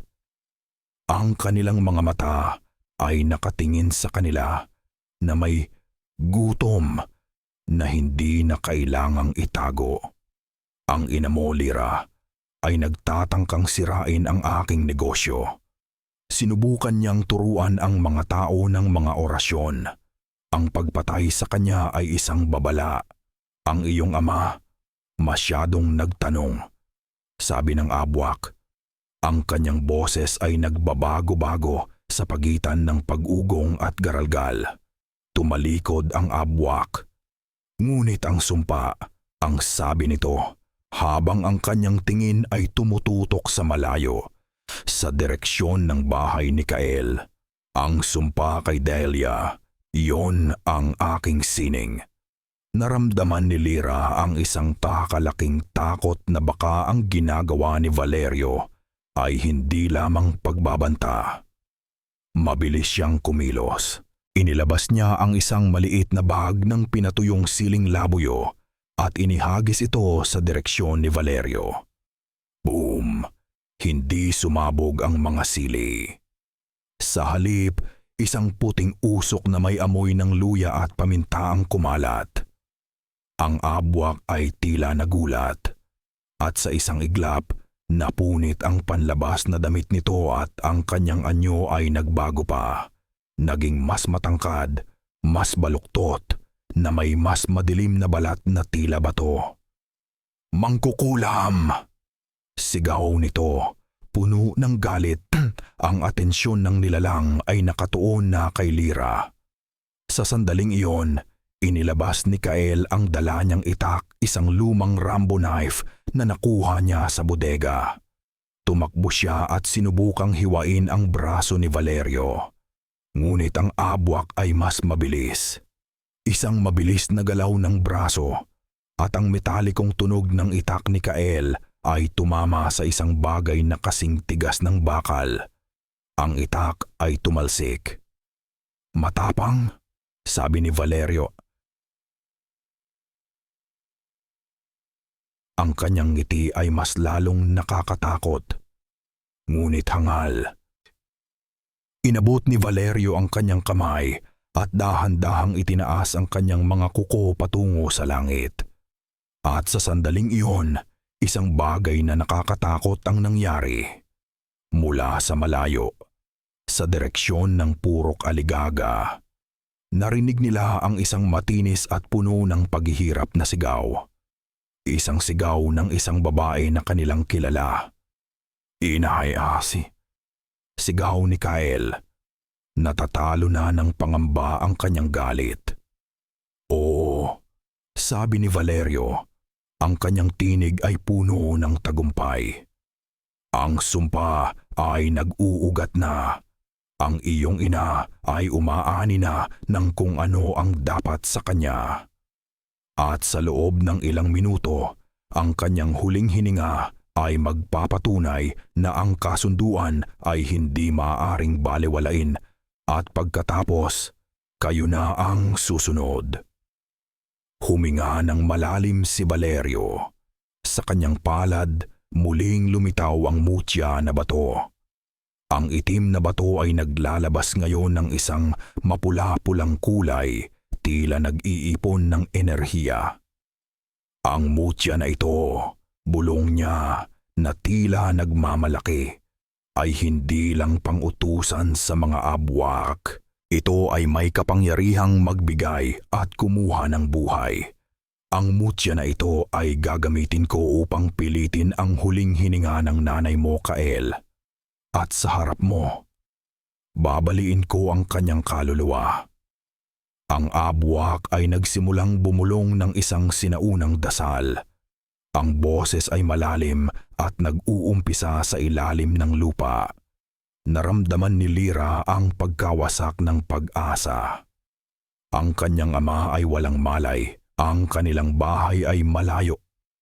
Ang kalaban ay hindi lamang isang halimaw kundi isang bagay na may kapangyarihang kontrolin ang buhay at kamatayan. Naramdaman niya ang malamig na katotohanan. Ang lahat ay nawala na. Ilang sandali pa, tumigil ang pagbulong ni Valerio. Isang huling malakas na salita ang sinabi niya. At kasabay nito, isang snap ang narinig. Mula sa isang lugar na malapit sa puso ni Lyra.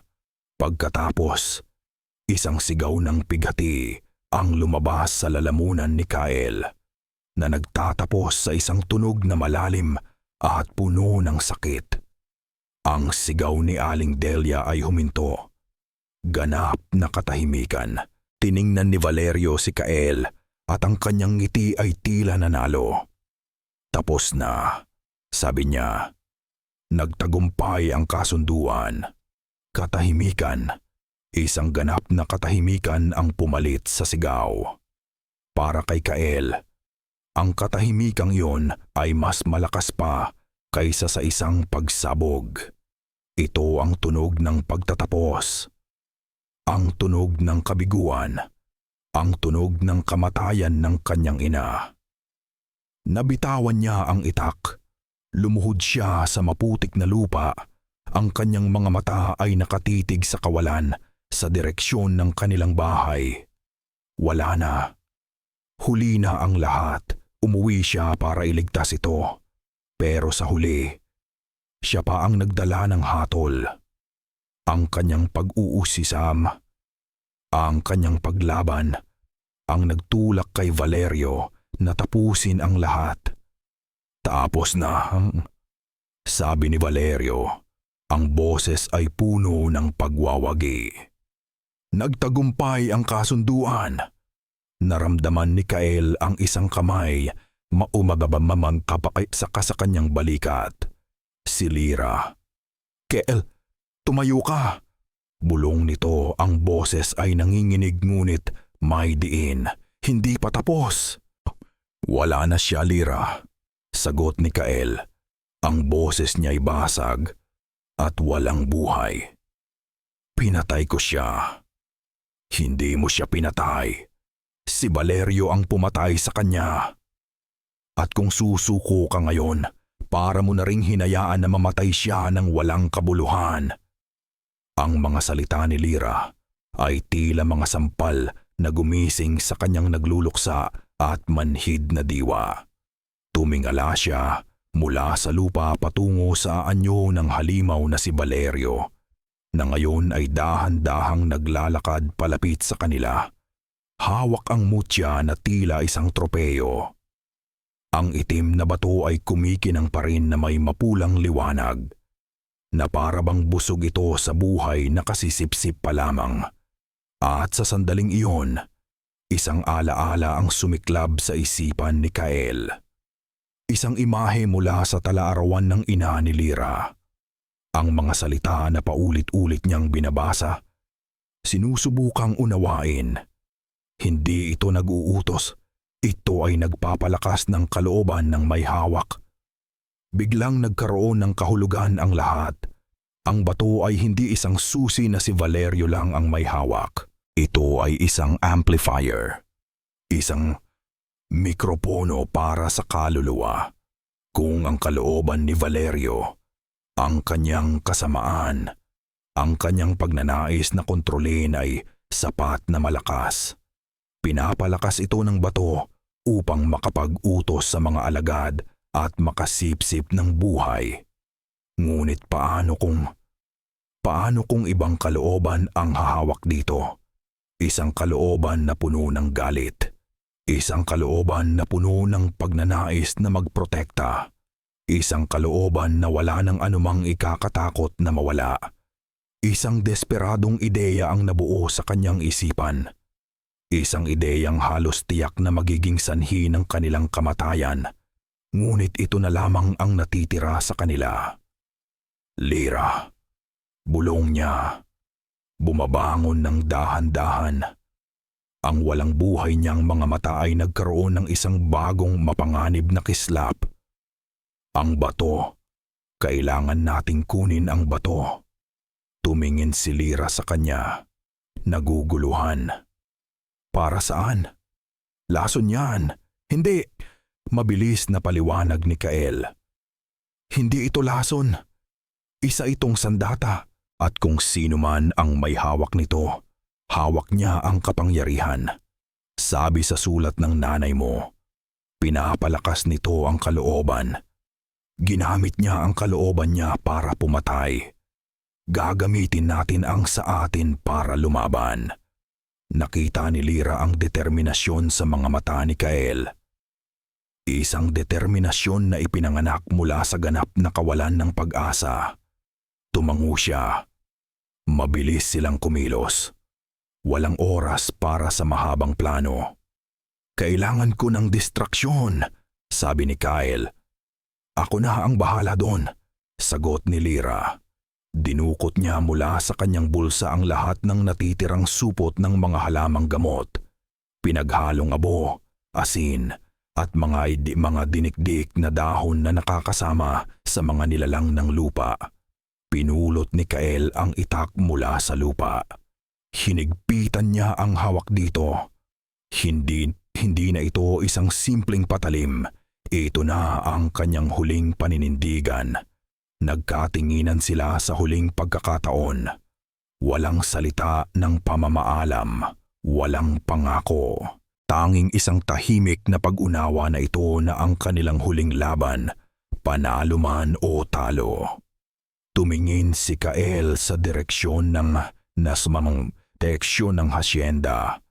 Ang malaking bahay na dating simbolo ng pag-asa, na ngayon ay pugad ng kasamaan. Ang lalaking minsang nag-aral ng medisina, na naniniwala lamang sa kung ano ang nakikita, ay wala na. Ang natitira ay isang anak na nais ipaghiganti ang kanyang mga magulang, isang lalaking handang harapin ang mga halimaw sa dilim. Handa? Tanong ni Lyra. Tumango si Kael, kasabay ng isang sigaw na puno ng galit at pighati. Si Lyra ang unang sumugod. Inihahagis ang mga supot ng halamang gamot sa mga alagad na abwak. Sumunod si Kael, ngunit hindi siya tumakbo patungo sa mga alagad. Tumakbo siya ng diretsyo, buong bilis patungo sa pinuno ng lahat. Patungo kay Don Valerio. Ang pagsugod ni Lyra ay kasing bilis ng kidlat. Bago pa man makakilos ang dalawang alagad na abwak, ang mga supot ng abo at asin ay sumabog na sa kanilang mga mukha. Isang nakaapamoysesak na kakapasong usok ang pumuno sa hangin at ang dalawang halimaw ay umungol sa sakit. Ang kanilang balat ay tila nasusunog-yunog. Nagbigay ito ng sapat na oras. Ang atensyon ni Valerio ay napunta kay Lyra. Mangkukulam! Umalingaw-ngaw ang galit nitong boses, ngunit huli na. Parang isang anino, si Kael ay nasa harapan na niya. Ang itak ay iwinasiwas niya ng may puwersang nagmula sa pinagsamang pighati at galit. Ngunit si Valerio ay hindi ordinaryong kalaban. Iniangat nito ang kanyang braso at ang patalim ay tumama sa balat nitong kasing tigas ng bato. Lumilikha ng mga kislap ng apoy sa dilim. Hindi nasugatan si Valerio, ngunit sapat ang lakas ng pagtama para mawalan ito ng balanse. At sa saglit na iyon, nakita ni Kael ang kanyang pagkakataon. Ang kamay ni Valerio na may hawak sa mutya. Hindi niya inatake ang halimaw. Inatake niya ang bato. Ibinaba niya ang kanyang katawan at buong lakas na sinunggaban ang kamao ni Valerio na may hawak sa mutya. Ang kanyang mga daliri ay ipinulupot niya sa ibabaw ng mga daliri ng halimaw. Pinipiga. Sinusubukang buksan ang pagkakasara nito. Umungol si Valerio sa gulat at galit. Humigpit ang pagkakahawak nito sa bato at kasabay nito ang pagkakahawak sa kamay ni Kael. Naramdaman ni Kael ang pag-ipit sa kanyang mga buto. Isang sakit na halos magpatumba sa kanya. Ngunit hindi siya bumitaw. Sa sandaling nagdikit ang kanilang mga balat na may iisang layunin. Ang kontrolin ang mutya. Isang bagay ang nangyari. Isang kuryente. Isang marahas na enerhiya ang dumaloy mula sa bato. Dumaan sa laman ni Valerio at pumasok sa katawan ni Kael. Hindi ito tulad ng init na naramdaman niya noon.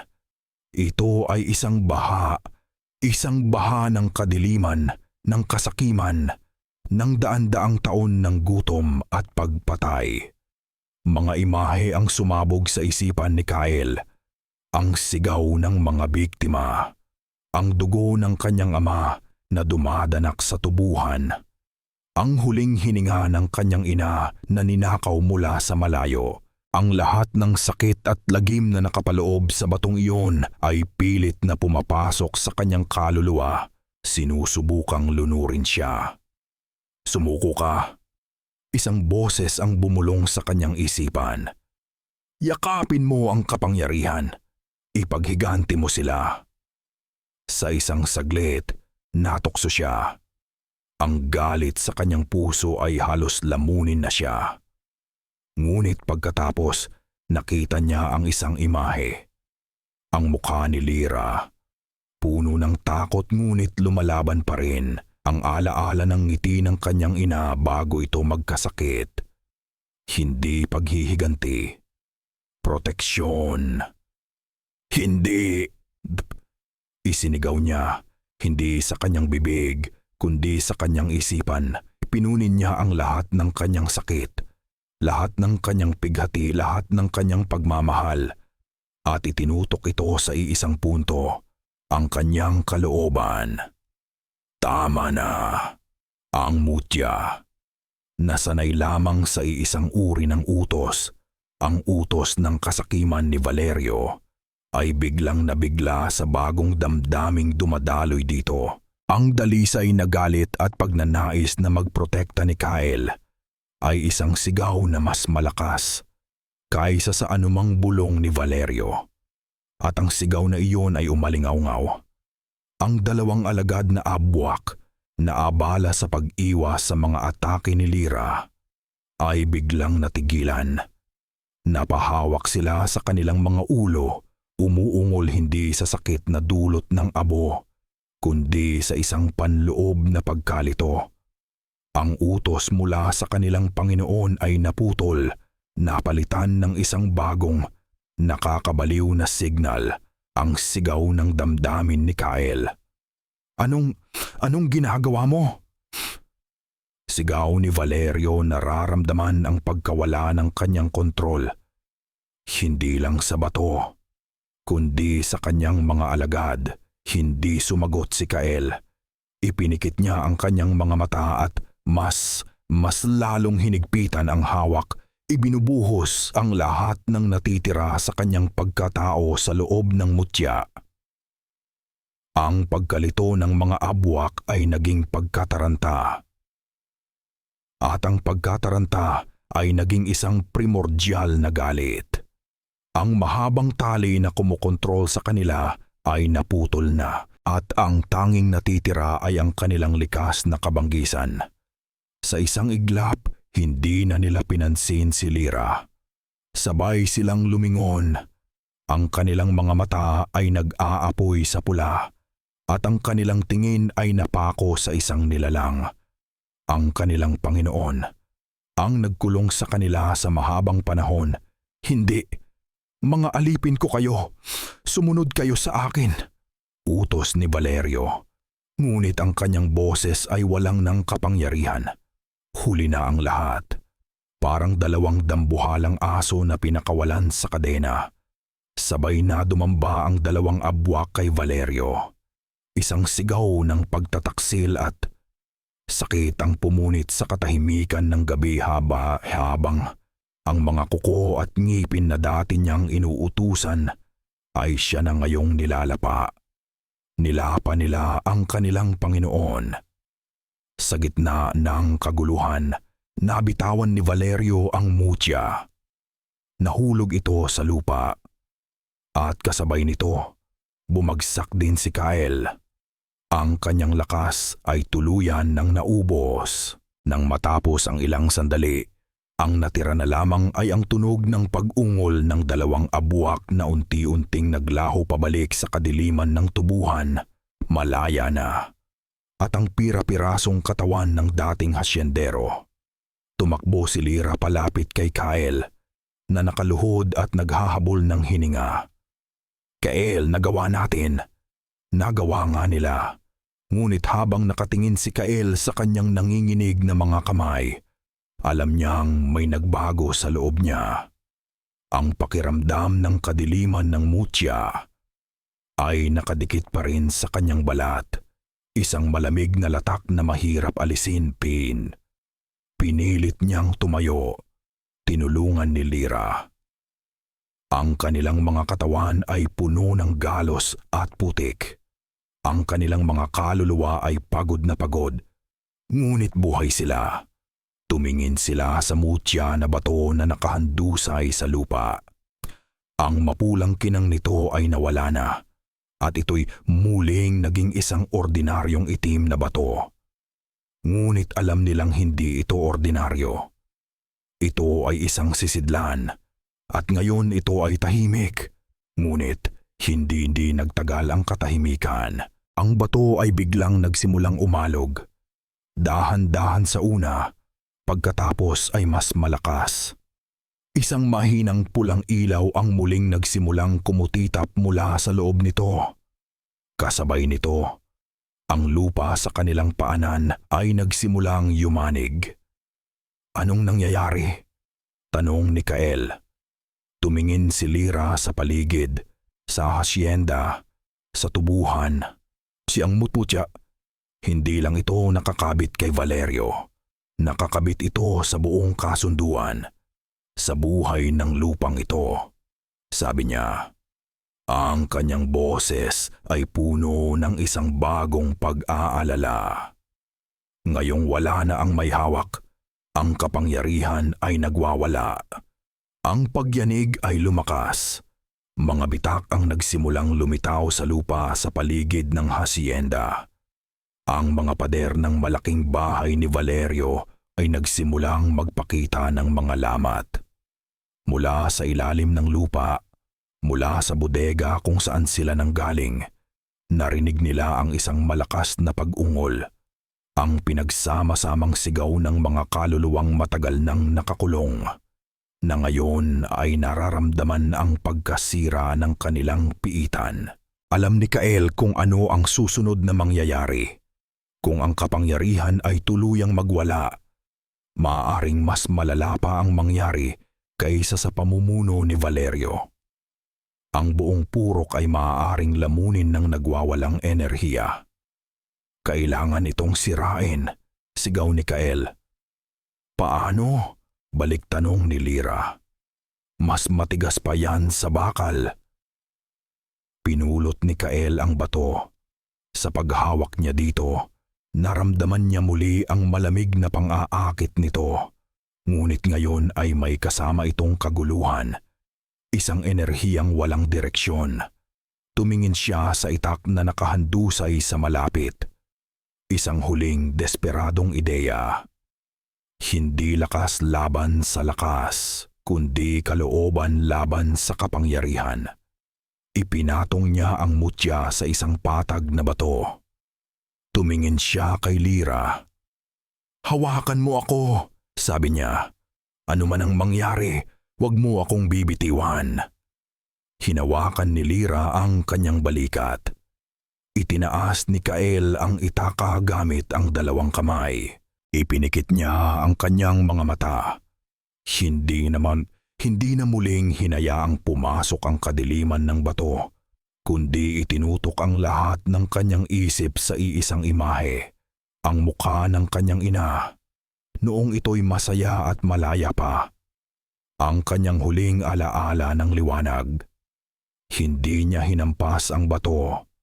Sa halip, ibinaba niya ang dulo ng itak at dahan-dahang idiniin sa ibabaw ng mutya. At pagkatapos, ibinuhos niya ang lahat, hindi ang kanyang galit. Hindi ang kanyang pighati. Ang kanyang pagnanais na maging malaya. Tapusin mo na, bulong niya sa kanyang isipan. Hindi isang utos, kundi isang pakiusap. Sa una, walang nangyari. Ngunit pagkatapos, isang manipis na bitak ang lumitaw sa ibabaw ng itim na bato. Ang pulang ilaw sa loob ay sumilip mula sa bitak at kasabay nito, isang matinis na tunog tulad ng isang sigaw ang narinig mula rito. Ang bitak ay lumaki at lumaki. Hanggang sa isang nakakasilaw na puting liwanag ang sumabog mula sa bato. Napapikit sila at isang malakas na puwersa ang nagpatalsik sa kanila patalikod. Nang muli nilang imulat ang kanilang mga mata, ang pagyanig ay tumigil na. Ang hasyenda ni Valerio ay gumuho na. Naging isang tumpok ng mga durog na bato at kahoy. Ang mutya ay wala na. Tanging mga piraso ng itim na alikabok na lang ang natira. na dahan-dahang tinatangay ng hangin. Sa wakas, tapos na ang lahat. Ang unang sinag ng araw ay tumagos sa uusok at alikabok na nilikha ng gumuhong hasyenda. Ang kulay nito ay ginto, isang pangako ng bagong umaga, ngunit para kina Kael at Lyra. Ang pakiramdam ay hindi tagumpay, kundi pagod. Isang pagod na bumabaon hanggang sa kanilang mga buto, hanggang sa kaibuturan ng kanilang kaluluwa. Dahan-dahan silang naglakad pabalik sa purok. Bawat hakbang ay mabigat. Ang katawan ni Kael ay puno ng mga galos at sakit, ngunit ang pinakamasakit ay ang bigat sa kanyang puso. Ang kanyang ina. Kahit nanalo sila, huli na ba ang lahat para sa kanya? Habang papalapit sila sa mga unang bahay, napansin nila ang mga tao na unti-unting lumalabas mula sa kanilang mga tahanan. Ang kanilang mga mukha ay puno ng pagkalito at takot. Nakita nila ang gumuhong bahay ni Don Valerio sa malayo. Narinig nila ang mga sigaw at naramdaman ang pagyanig. Ngunit hindi nila alam kung ano ang ibig sabihin nito. Walang nagsalita habang naglalakad sina Kael at Lyra sa gitna ng daan. Ang mga mata ng lahat ay nasa kanila, puno ng mga katanungang hindi nila kayang bigkasin. Sa gitna ng mga tao, nakita nila si Tatang Ambo. Inaalalayan ng dalawang lalaki. Sugatan ito at mahina, ngunit buhay. Nagtama ang kanilang mga mata at isang tingin ng pasasalamat at pag-unawa ang namagitan sa kanila. Ngunit si Kael ay may iisang tinutungo, ang kanilang maliit na bahay. Nang marating niya ang pinto, huminto siya. Natakot siyang pumasok. Natakot siyang harapin ang katotohanan sa loob. Si Lyra ang dahan-dahang nagbukas ng pinto para sa kanya. Ang silid ay tahimik. Sa kanyang upuan, nakaupo si Aling Delia. Hindi ito gumagalaw. Dahan-dahang lumapit si Kael. Ang bawat hakbang ay isang suntok sa kanyang dibdib. "Inay!" bulong niya. Handa na sa pinakamasakit na tanawin. At pagkatapos, si Aling Delia ay gumalaw. Dahan-dahan, itinaas nito ang kanyang ulo. Tumingin ito sa kanya. Ang mga mata nito, ang blanko at puno ng takot na mga matang tinitigan niya sa loob ng maraming araw ay wala na. Sa halip, ang mga matang tumingin sa kanya ay malinaw. Mahina, oo, ngunit malinaw. At sa mga matang iyon, mayroong pagkilala. "Kael! Anak ay..." Ang boses nito ay kasing hina ng bulong, ngunit para kay Kael, ito ang pinakamagandang tunog sa buong mundo. Isang luhang hindi niya napigilan ang pumatak mula sa kanyang mata. Sinundan ng isa pa. Lumuhod siya sa harapan ng kanyang ina at niyakap ito ng mahigpit. Ang sumpa ay nabali. Ang kasunduan ay nawasak. Ilang buwan ang lumipas. Ang purok Aligaga ay unti-unting naghilom. Ang pagkawala ni Don Valerio ay nag-iwan ng isang malaking puwang. Hindi lang sa kapangyarihan, kundi sa kanilang pamumuhay. Nawala ang huwad na kasaganaan na dulot ng kasunduan at kinailangan nilang matutong mabuhay muli sa sarili nilang mga kamay. Naging mahirap, ngunit sa kauna-unahang pagkakataon sa loob ng maraming henerasyon, sila ay tunay na malaya. Si Kael at Lyra ay hindi umalis. Nanatili sila. Tinulungan ni Kael ang mga tao na ayusin ang kanilang mga sakahan gamit ang mga modernong kaalaman na natutunan niya sa syudad. Si Lyra, kasama ang kanyang ama na si Tatang Ambo, ang naging bagong albularyo ng purok. Ginagamot ang mga karamdaman gamit ang tunay na kaalaman. Hindi takot, magkasama nilang hinarap ang bagong umaga. Isang dapit hapon, habang naglalakad si Kael sa gilid ng tubuhan, pinapanood ang paglubog ng araw. Isang malamig na hangin ang umihip. Ang mga tubo ay sumayaw at lumikha ng isang pamilyar na tunog. At sa gitna ng sayaw ng mga dahon, may narinig siya. Isang mahina, pamilyar na halinghing. Hindi ito malakas. Hindi ito nagbabanta. Ngunit nandoon ito. Isang bulong mula sa kailaliman ng lupa. Isang paalala na kahit nawala na si Valerio at ang kanyang mga alagad, ang lupa mismo ay matanda at puno ng mga lihim. Hindi natakot si Kael. Sa halip, huminga lang siya ng malalim. Tumingin siya sa tubuhan. Hindi bilang isang kaaway, kundi bilang isang kapitbahay na kailangan niyang laging igalang at bantayan. Nawala ang halimaw, ngunit ang kadiliman ay laging bahagi ng lupa. Ito ay naghihintay, laging nag-aabang. At sa bagong mundong ito, si Kael, ang dating hindi naniniwala, ang naging bagong tagabantay. At dito nagtatapos ang kwento ni Kael, Lyra, at ng Purok Aligaga. Maraming salamat sa inyong walang sawang pakikinig at pagsama sa akin sa madilim at mapanganib na paglalakbay na ito. Bawat kabanata, bawat sandali ng takot at bawat kislap ng pag-asa siya ay isinulat ko hindi lang para sa inyo, kundi kasama kayo sa aking isipan. Sa bawat pagtipa ko sa kwentong ito, naramdaman ko ang lamig ng hangin sa tubuhan, narinig ko ang mga bulong ng nakaraan, at nasaksihan ko ang tapang na isinilang mula sa pinakamatinding kadiliman.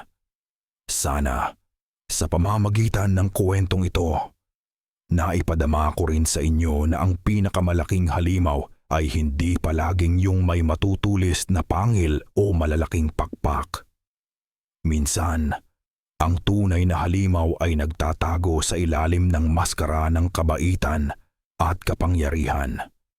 Ngunit higit sa lahat, sana ay naiwan sa inyo ang isang aral na kahit sa pinakamatinding gabi, kahit gaano pa kadilim ang ating paligid, ang liwanag ng pag-asa, pagmamahal sa pamilya, at ang tapang na lumaban para sa tama ay laging mas mananaig. Hanggang sa muli nating pagkikita sa susunod na kwento, lagi ninyong tatandaan na mag-ingat sa mga anino dahil hindi natin alam kung ano ang nag-aabang sa mga ito.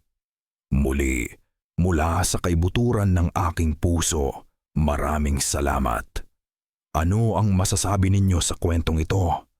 Ibahagi ninyo ang inyong mga saloobin sa comment section sa ibaba. Gusto kong marinig ang bawat isa sa inyo. Paalam.